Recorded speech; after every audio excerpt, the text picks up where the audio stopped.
오늘은 말라기서에 있는 말씀 가지고 마음을 돌이켜야, 이러한 제목으로 함께 하나님의 말씀을 상고하기로 합니다. 이 말라기서라고 하는 이 짧은 이 예언서는 하나님께서 호렙산에서 모세를 통해서 이스라엘 온 백성에게 주신 그 율법들, 법도와 규례, 이런 것들을 1000년 동안 이스라엘 역사 속에 적용을 하시고 그 결론을 담아서 주신 예언의 말씀인 것입니다. 그러므로 구약시대 마지막 말씀으로 주신 예언이 말라기서인 것입니다. 1000년 동안 하나님의 거룩한 법도와 계명을 가지고 택한 백성들의 역사 속에 적용을 시켜 봤는데 우리 하나님 마음속에 합당하지 않고 하나님 마음이 섭섭한 그와 같은 면들이 많았습니다. 그래서 마지막 예언의 말씀은 화해하고 회복하게 하는 말씀을 내어놓고 있습니다. 오늘 읽은 본문의 말씀을 다시 한번 읽어봅니다. 말라기 4장 4절로 6절입니다. 너희는 내가 호렙에서 온 이스라엘을 위하여 내 종 모세에게 명령한 법 곧 율례와 법도를 기억하라. 보라, 야훼의 크고 두려운 날이 이르기 전에 내가 선지자 엘리야를 너희에게 보내리니 그가 아버지 마음을 자녀에게로 돌이키게 하고 자녀들의 마음을 그들의 아버지에게로 돌이키게 하리라. 돌이키지 아니하면 두렵건대 내가 와서 저주로 그 땅을 칠까 하노라 하시니라. 엄중한 말씀입니다. 아버지 마음을 자식에게로 돌이키게 하고 자식의 마음은 아버지에게로 돌이키게 하는 것이 하나님이 보내는 선지자 엘리야가 할 일이라고 하는 것입니다. 그것이 바로 하나님 마음입니다. 돌이키라고 하는 것이 하나님 마음입니다. 자식들아, 아버지에게로 마음을 돌이키라. 아버지들아, 자식한테로 마음을 돌이키라. 1000년 동안 하나님께서 하나님의 거룩한 법도와 계명을 가지고 이스라엘 역사를 하나님이 살펴보았습니다. 순종하는지 순종하지 않는지, 하나님을 정말 경외하고 기뻐하는지 그렇지 않은지 하나님이 1000년 동안을 살펴봤는데 하나님 마음속에 뭔가 섭섭하고 하나님 마음에 탄식이 서려 있음을 압니다. 그래서 이 구약 성경은 특히 아버지를 거역한 자식에 대한 탄식이 있다는 것을 우리는 발견하게 됩니다. 아버지를 거역한 자식, 그 자식을 바라보는 아버지의 탄식, 그게 있습니다. 이사야서 1장 2절로 4절에 극명하게 나타나 있습니다. 하늘이여 들으라, 땅이여 귀를 기울이라. 야훼께서 말씀하시기를 내가 자식을 양육하였거늘 그들이 나를 거역하였도다. 소는 그 임자를 알고 나귀는 그 주인의 구유를 알건만은 이스라엘은 알지 못하고 나의 백성은 깨닫지 못하는도다 하셨도다. 슬프다 범죄한 나라요 허물진 백성이요 행악의 종자요 행위가 부패한 자식이로다. 그들이 야훼를 버리며 이스라엘의 거룩하신 일을 만홀히 여겨 멀리하고 물러갔도다. 이것이 탄식이 아니고 뭡니까? 내가 자식을 양육했는데 이 자식들이 나를 버리고 다 떠나가 버렸다는 겁니다. 소도 자기 임자를 알고 나귀도 주인의 사랑을 압니다. 그런데 내 백성은 알지 못한다는 거예요. 소만도 못하고 나귀만도 못하게 됐다, 이런 탄식입니다. 소만도 못하고 나귀만도 못한 그 이스라엘 백성들에 대한 탄식이 하나님 마음에 서려 있다는 것이죠. 만홀히 여기고 물러갔도다. 하나님을 만홀히 여겼다. 이 만홀히 여긴다는 것은 업신여겼다는 뜻입니다. 멸시하고 시시하게 생각하고 존경하지 아니하고 하찮게 생각하고 무시하는 바로 그 태도가 만홀히 여긴다고 표현합니다. 하나님을 만홀히 여기고 떠나가 버린 이스라엘, 얼마나 하나님 아버지가 마음속에 슬픔과 탄식이 있겠습니까? 그것을 이사야서를 통해서 하늘이여 들으라, 땅이여 귀를 기울이라, 하늘을 부르고 땅을 불러서 탄식하는 하나님 마음을 잘 묘사하고 있습니다. 이렇게 하나님을 떠나버린 이스라엘, 그 마음부터 하나님을 떠나버리고 그 마음 속에 하나님을 만홀히 여기는 이와 같은 그 백성들, 그러면서도 종교의식은 열심히 집행하고 하나님 성전을 자주 찾아오고 그럽니다. 이스라엘 백성들의 종교의식과 그리고 성전에서 무수히 많은 제물을 하나님께 바치고 성전 출입을 열심히 하고 그럽니다.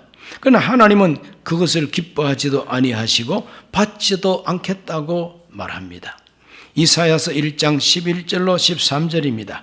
야훼께서 말씀하시되 너희 무수한 제물이 내게 무엇이 유익하뇨?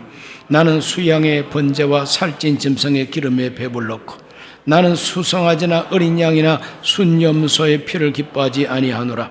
너희가 내 앞에 보이러 오니 이것을 누가 너희에게 요구하였느냐?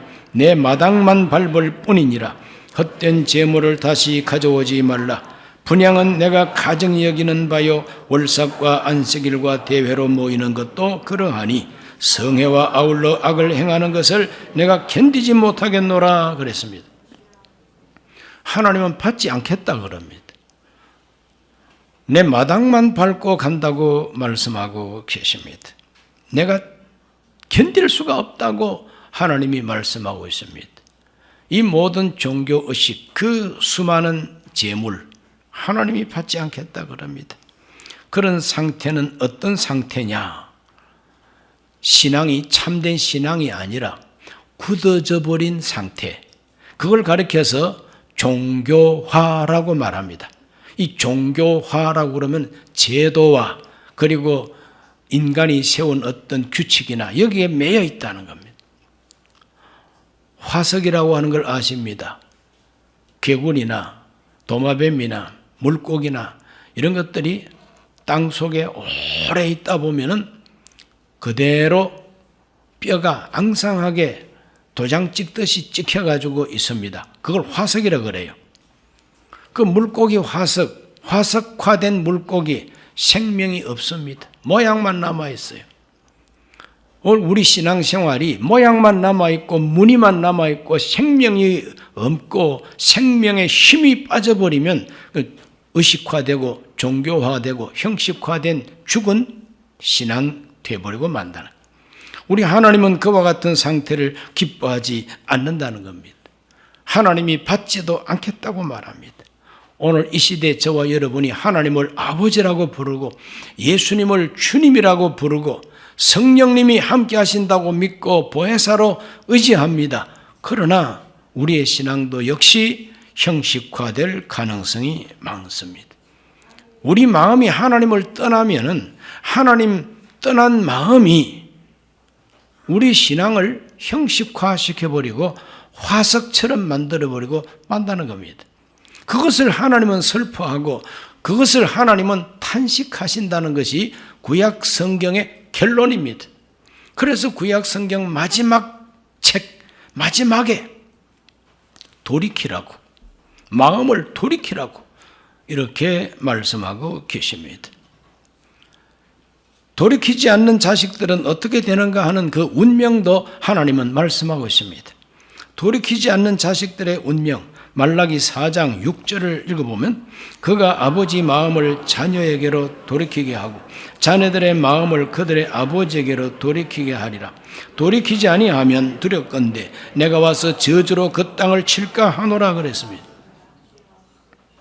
돌이켜라 돌이켜라 그러는데 돌이키지 아니하면 그냥 가만히 둬버리는 하나님이 아니다는 겁니다. 저주가 있다는 것을 여기서 보여주고 있습니다. 그 땅을 칠까 하노라.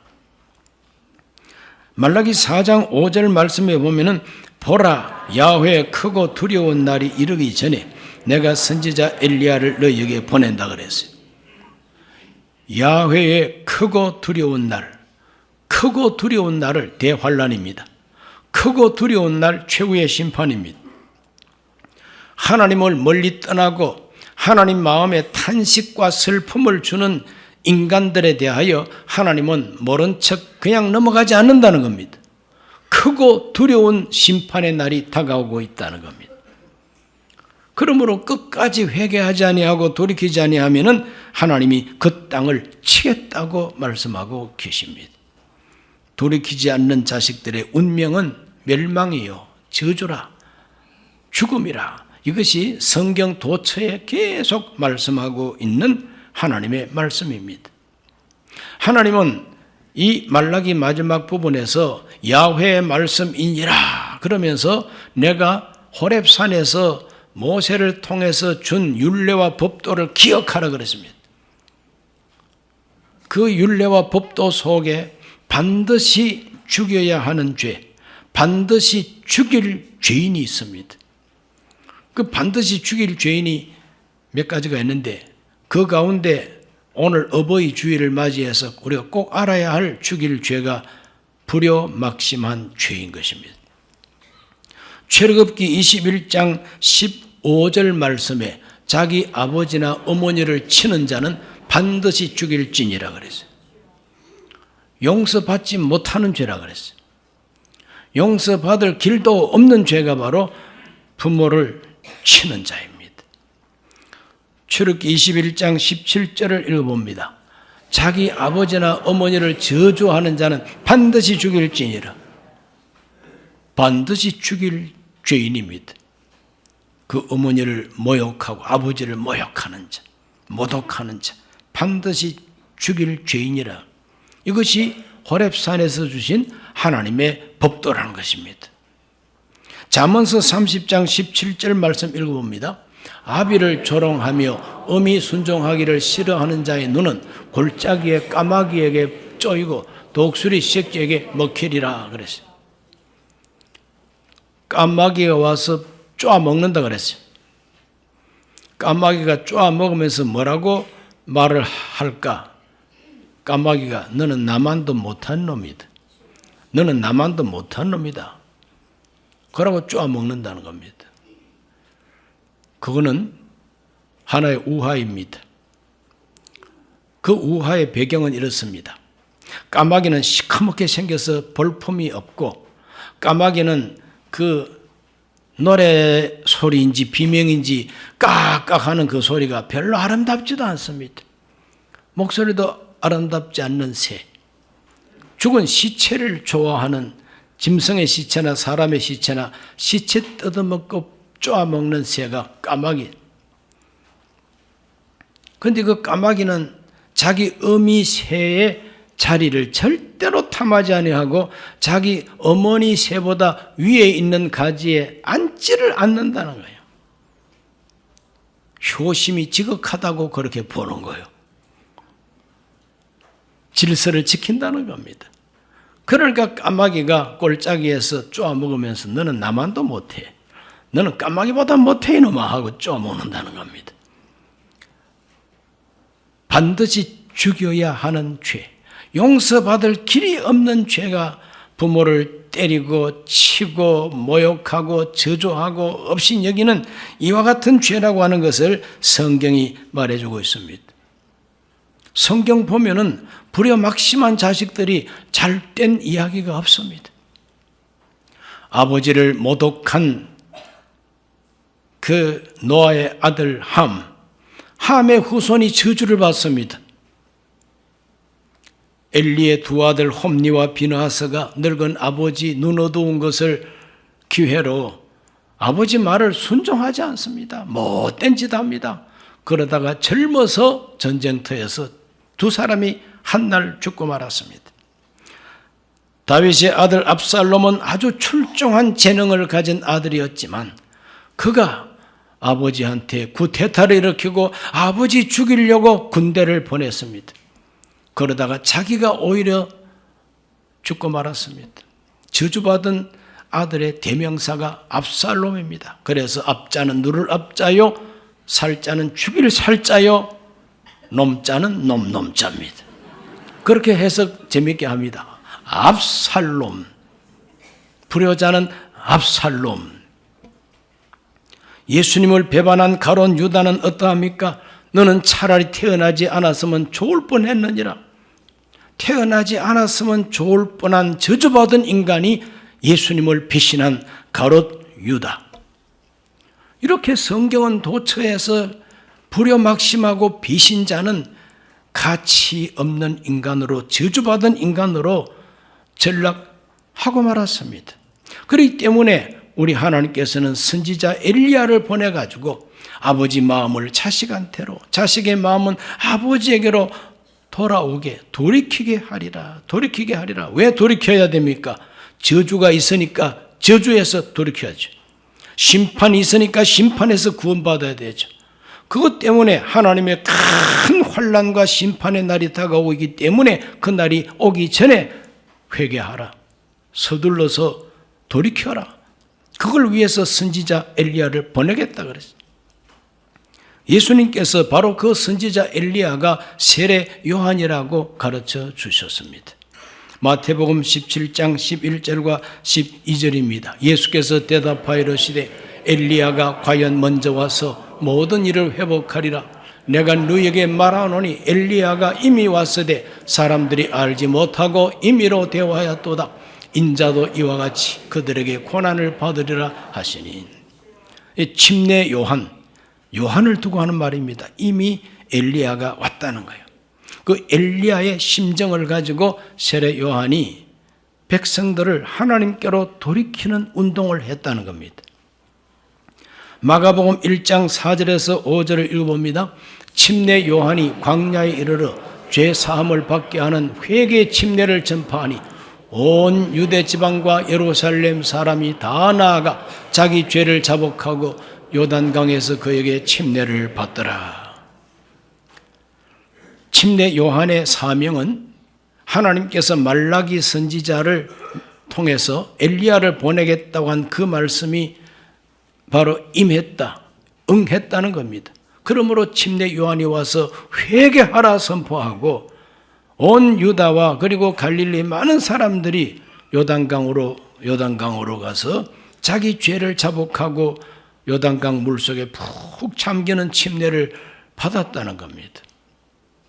백성들의 마음을 하나님께로 돌이키는 운동, 회개 운동이었습니다. 그 돌이키라고 하는 이 메시지를 왕에게도 겁없이 했습니다.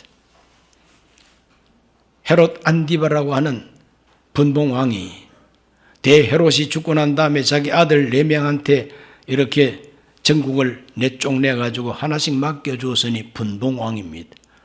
헤롯 안디바가 헤롯 빌립의 아내, 자기 제수시죠.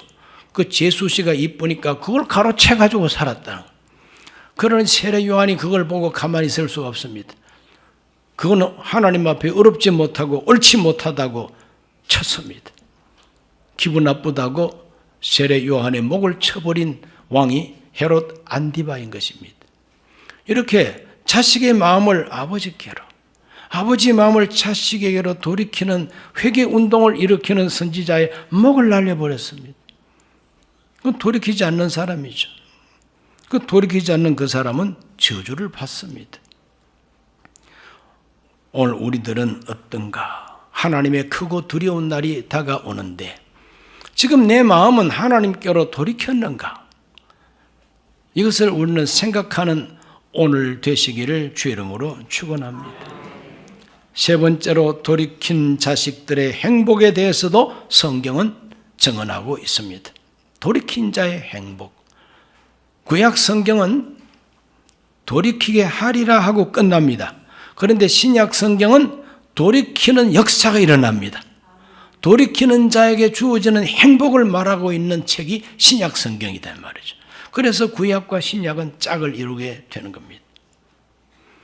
회개하라 순교했던 그 침례 요한, 그 요한이 회개하라고 했던 돌이키게 하는 그 사역을 우리 예수님께서 완성을 시켰어요. 우리 예수님은 돌이키게 하는 회개 운동을 완성시킨 분입니다. 우리 예수님께서는 돌이킨 자에게 어떤 행복이 있는가를 비유를 통해서 잘 가르쳐 주었습니다. 탕자의 비유를 통해서 자식이 탕자가 되어서 집을 떠나버리고 아버지를 배반하고 나가버렸습니다. 허랑방탕합니다.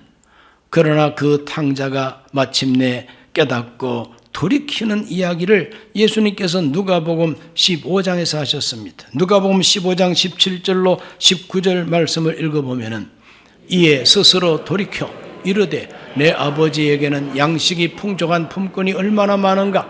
나는 여기서 줄여 죽는구나. 내가 일어나 아버지께 가서 이르기를 아버지, 내가 하늘과 아버지께 죄를 지었사오니 지금부터는 아버지 아들이라 일컬음을 감당하지 못하겠나이다.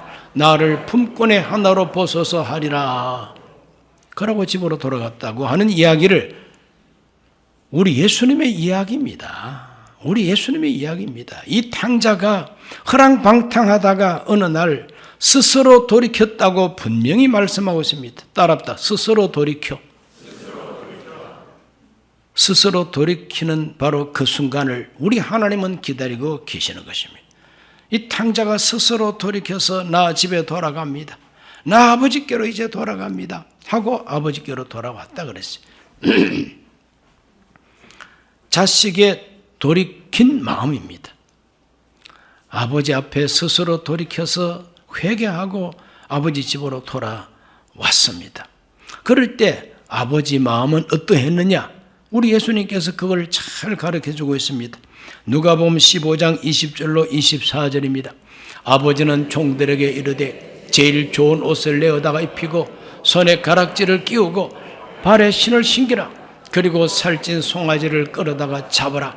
우리가 먹고 즐기자. 이 내 아들은 죽었다가 다시 살아났으며 내가 잃었다가 다시 얻었노라 하니 그들이 즐거워하더라.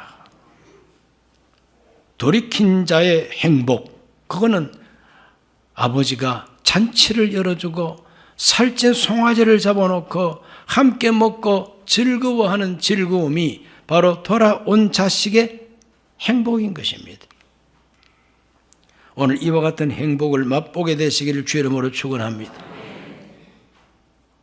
돌이킨 아버지 마음, 이것이 바로 탕자 아버지의 마음입니다. 탕자가 집을 떠날 때에 아버지는 벌써 돌이켰어요. 탕자가 돌이키기 전에 아버지 마음은 이미 탕자에게로 돌아가 있는 겁니다. 돌아오기를 기다리는 아버지. 밤마다 문 열어놓고 혹시라도 와서 문이 잠겨 있으면 낙심하고 갈까봐 문도 걸어 잠그지 않고 기다렸다는 거예요. 이것이 아버지 마음이죠. 우리 예수님은 이와 같이 복음서를 통해서 하나님 아버지 마음이 인간에게로 돌아섰다는 걸 가르쳐주고 있습니다. 사람이 죽어야 할 그 자리에서 독생자 예수가 십자가에서 대신 죽었다고 가르치는 게 복음인 겁니다. 은혜입니다. 사랑입니다. 하나님은 이미 죄인들을 향하여 마음을 돌이키시고 우리를 대신해서 속죄 제물이 되어주시고 속량의 은혜를 베풀어 주셨습니다. 이것이 복음입니다. 그러므로 마음을 하나님 아버지께로 돌이켜서 하나님 아버지 앞으로 돌아온 이 사람들은 하나님께서 주시는 영생과 구원을 받게 됩니다. 그것이 진정한 행복이죠. 따라 하실까요? 하나님은 이미 마음을 돌이키셨습니다. 바로 여러분을 위해서, 여러분 한 분 한 분을 향해서 하나님 마음은 이미 준비되어 있어요. 하나님 마음이 이미 돌아섰어요. 저주가 아니라 축복으로 돌아서 있어요. 죽음이 아니라 영생으로 돌아서 있습니다. 영접하는 자에게는 하나님 자식이 되는 권세를 주기로 하나님 벌써 마음 오픈하셨습니다. 이제 남은 것은 죄인이 돌이키는 바로 그 일만 남아 있습니다. 우리도 하나님 아버지께로 마음을 돌이켜야 된다는 것입니다. 그래서 하나님 마음과 우리의 마음이 만나는 바로 그 자리가 잔치자리요. 진실한 사랑, 진실한 그 약속이 만나가지고 마음과 마음이 만나서 하나가 되고 연합이 되는 바로 그것이 행복이요. 그 자리에 하나님의 즐거움이 있고 거기에 하나님의 영생이 주어진다는 거죠. 오늘 가정의 달 어버이 주일을 맞이했습니다. 이 어버이 주일에 가정에서도 마음과 마음이 서로 열려서 만남이 이루어지기를 바랍니다. 어버이 마음이 자식에게로 완전히 마음이 돌아서고 자식들의 마음은 아버지에게로 돌아서고 부부간에 남편과 아내 사이에도 서로 마음을 줘야 되는 것이죠. 마음을 돌이킬 수 있어야 됩니다. 그럴 때 가정의 행복이 이루어진다는 것이. 바울은 이렇게 교훈했습니다. 에베소서 6장 1절로 4절 말씀에 에베소서 6장 1절로 4절 자녀들아 주 안에서 너희 부모에게 순종하라. 이것이 옳으니라. 네 아버지와 어머니를 공경하라. 이것은 약속이 있는 첫 계명이니 이로써 네가 잘 떼고 땅에서 장수하리라. 또 아비들아 너희 자녀를 노엽게 하지 말고 오직 주의 교훈과 훈계로 양육하라 그랬습니다. 아버지 마음이 자식에게로 주의 교양과 훈계로 양육하는 것이 자식에게로 돌아선 아버지 마음이에요. 아버지께로 자식들이 마음이 돌아서면 그 아버지를 순종하게 되고 공경하게 된다는 거죠. 공경이란 뭐냐? 높이는 것을 공경이라고 그럽니다. 존경하는 것을 공경이라고 그럽니다. 가치 있게 생각하는 것을 공경이라 그럽니다. 그러므로 자식된 사람들은 그 부모를 인정하고 높은 가치를 인정하고 존경하고 잘 섬기는 것, 그 말씀을 순종하는 것, 이것이 바로 효도입니다. 성경처럼 효도를 강조하는 책은 이 세상에 없습니다. 유교 경전 속에 효를 많이 강조하지만 성경보다도 강도가 약합니다. 얼마나 강하게 효도를 강조하는지, 부모를 때린다든지 저주한다든지 모욕한다든지 업신여긴다든지 이거는 반드시 죽일 죄라고 까지 말하고 있지 않습니까? 오늘 우리 모두는 하나님의 뜻을 알아야 됩니다. 잠언서 23장 22절 말씀 읽어봅니다. 너를 낳은 아비에게 순종하고 내 늙은 어미를 경히 여기지 말라. 순종하고 가볍게 여기지 말라는 것이죠. 없이 여기지 말라는 겁니다.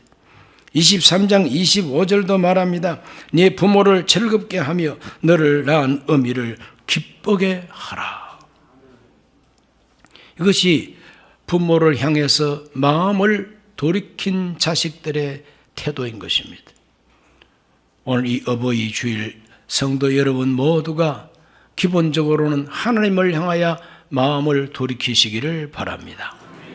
부모에 대한 마음을 돌이키시기를 바랍니다. 부모된 분들은 자식에게로 마음을 돌이키시기를 바랍니다.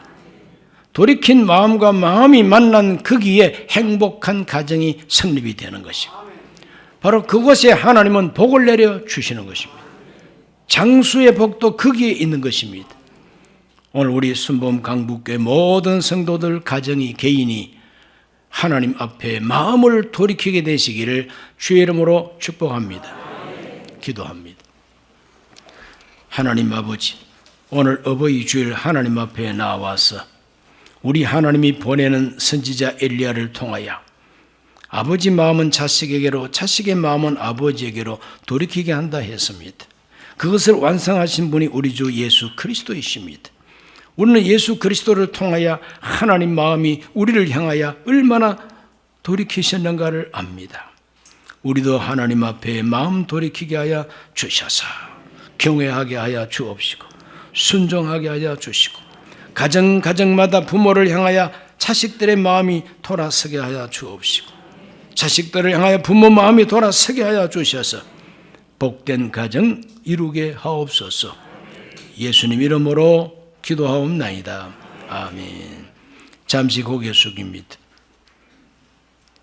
아직까지 하나님 앞에 마음을 돌이키지 못한 분들이 계시면 오늘 하나님을 향하여 마음 돌이키시기를 바랍니다. 마음 돌이키는 것이 회개인 것입니다. 예수 그리스도를 나의 주 나의 하나님으로 오늘 영접하시기를 바랍니다. 진실하게 이 기도를 함께 하시기 바랍니다. 하나님 아버지, 저는 죄인입니다. 어디에서 와서 왜 살며 어디로 가는지 알지 못하고 죄 가운데 살았습니다.